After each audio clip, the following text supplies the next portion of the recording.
Good evening, sir. My name is Subhash Kamble. I am lecturer from Chemistry Department, Thana College.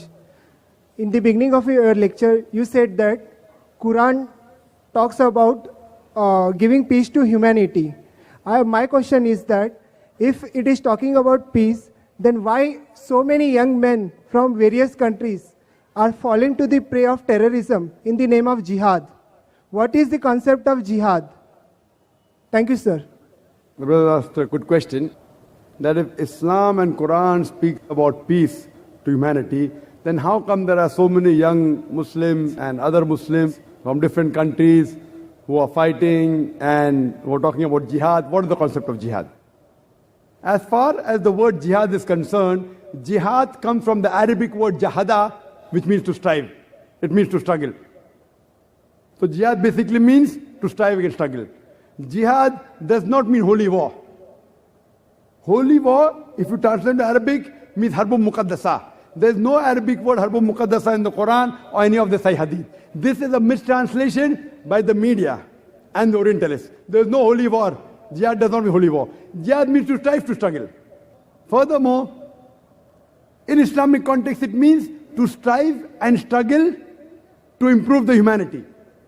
It means to strive and struggle to bring peace in humanity. It also means to strive and struggle in the battlefield in self-defense. It also means to strive and struggle against oppression. Jihad basically means to strive and struggle. Now coming to your question, that how come then so many youngsters from different countries, they are fighting? Point number one, there are possibilities, and it's a fact, that some of the Muslims, they are being misled by the anti-social elements. That fight, it's there in Islam, etc., misquoting out of context. But this is a small percentage.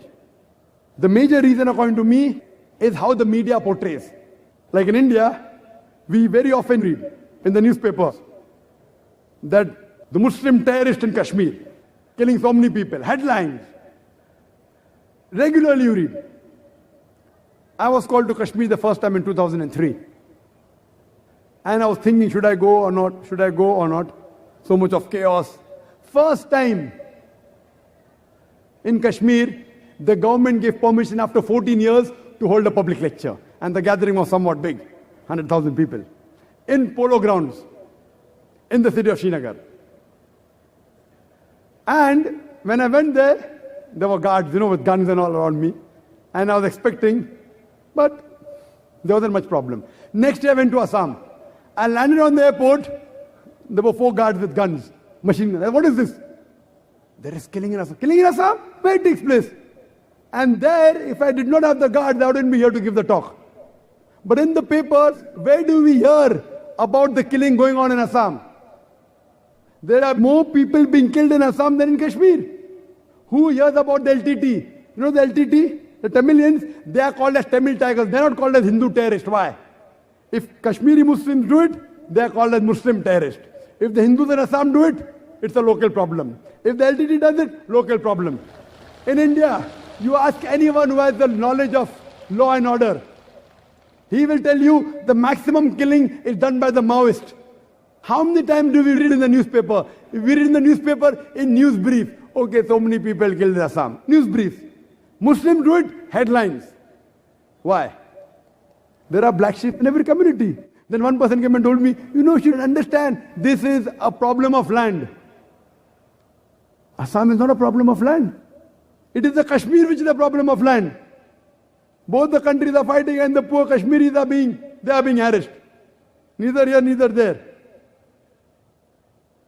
If you go to Afghanistan, that's the problem of land. The Americans have come there and you call them terrorists. See what's happening in Palestine. The Jews were kicked out by Hitler, kicked out from Germany. The Palestinians, the Arab cousins, they said, Ahlan wa sahlan, you are most welcome in our house. Now imagine, suppose a traveler is homeless, without a roof, you allow him to come to your house. After a few days, he kicks you out, and at the doorstep you are saying, he has taken my house, give my house back. They call you a terrorist. What terrorist? So you realize this is the media. It is media. What we realize, what's happening in Bosnia? The Muslims, correct, I do agree with you. The Muslims are coming in the picture, but they are being harassed. Where is humanity? What have we done for the people of Palestine? For the people of Iraq? Weapons of mass destruction. I'm not in favor of Saddam Hussein. I don't consider him a good Muslim. But there were problems when Saddam was ruling. After the Americans came, the problems are multiplied. Correct? So what are you talking about weapons of mass destruction?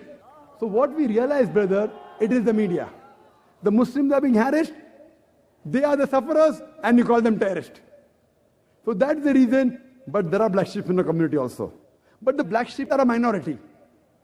It's a minority. The major thing is the media. You know, IRA, Irish Republican Army in UK.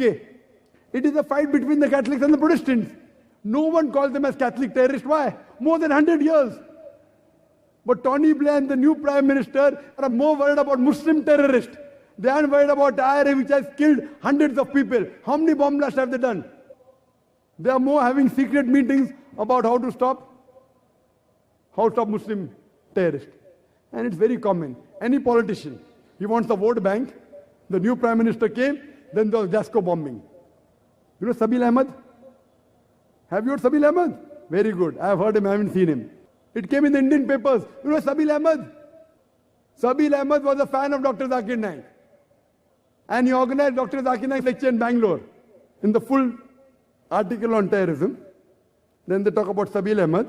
Then they talk about Dr. ذاكر Naik. Why? Because Dr. ذاكر Naik is popular. Article will carry more weight. Then they continue saying that Dr. ذاكر Naik, however, is vehemently against terrorism. They include my name in the article. You know the issue of Lal Masjid in Pakistan. CDs were found of Dr. ذاكر Naik. So you should be happy. When the Indian press is saying Dr. ذاكر Naik is against terrorism, you should be happy that Sabil Ahmed has my DVDs. You should be happy that Lal Masjid has my DVDs. If I'm against terrorism, so you should realize that maybe there were tens of thousands of Muslims who had done terrorist act. Because they are my fans, they have stopped doing terrorism. Because if a person is sick, he has to go to a doctor. Correct? So you can't say that sick people are going to the hospital. A sick person should go to the hospital. So if you assume that these are terrorist organizations and they're hearing my lectures, the Indian government should be happy. When Dr. ذاكر Naik speaks against terrorism, they should be happy that these people are listening to me. I may not be able to convince everyone, but at least quite a few I'm convincing. But in the article, they write my name for weightage. You know, so it becomes, if you write against Islam, the chances the article will be selected very easy. And that's common. Same with Kushwant Singh. You know Kushwant Singh? Now his age is 94. Year before last he wrote an article against me. Couple of weeks back in November he wrote an article against me. He says, in the first article he mentioned that I watch Dr. ذاكر Naik's program religiously every day. He writes. He praises me, talks about my memory, and then criticizes me in his style. Again he wrote an article that in Delhi there was a book exhibition and the hot seller was Dr. ذاكر Naik's book on answers to the 20 common questions asked by non-Muslims. Oh, that person has fantastic memory, blah, blah, blah, blah. But I will reply to 4 of his questions. And he replies to pork, to alcohol, to polygamy, as well as parda, hijab. And you read the article.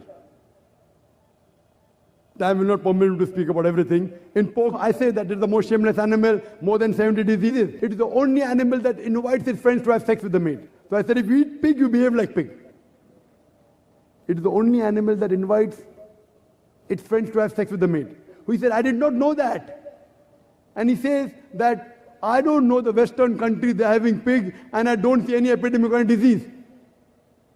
See, doctors tell us today that don't go to a prostitute, you'll have AIDS. But everyone that goes to prostitute does not get AIDS. The percentage is small. The minority of the people get. Similarly, everyone that has pork doesn't get these diseases. But today, more than 50% of the Americans, they are suffering from hypertension. And one of the causes is because of pig eating. He talks about alcoholism. Dr. ذاكر Naik says, because of alcohol, you have so many diseases. So he says, Quran is not against alcohol, it's against getting intoxicated. Now he's trying to interpret the Quran. This is the media. And he says, I am of the age of 94 years old. I am drinking every day in my life. I have never got intoxicated. I have never got sick. And I have never hurt any individual. Now all these three things, age of 94, has never got intoxicated. I know so many common friends who tell me that they have seen him intoxicated so many times. Never seen a doctor. Maybe he forgot, age of 94. He has never hurt anyone. He has hurt me. So what we realize that when you write articles against Islam, against people who are famous, you get good readership. You get good viewership. So similarly, you realize that today that the image that we have of Muslims that are terrorists, some may be fighting for the freedom of the country. Imagine if I tell you that the British government said Bhagat Singh was a terrorist. Was Bhagat Singh a terrorist? Was he or not? Yes, sir. Was Bhagat Singh a terrorist or not? His act was like terrorist. But was he a terrorist according to you? According to me also, he was not a terrorist. But just because the British government says that Bhagat Singh is a terrorist, that doesn't mean I have to agree with the British government. What we have to realize, this is major, the ploy of the media. That's the reason this talk was based on that, so that we can spread peace. Hope that answers the question. Thank you, sir.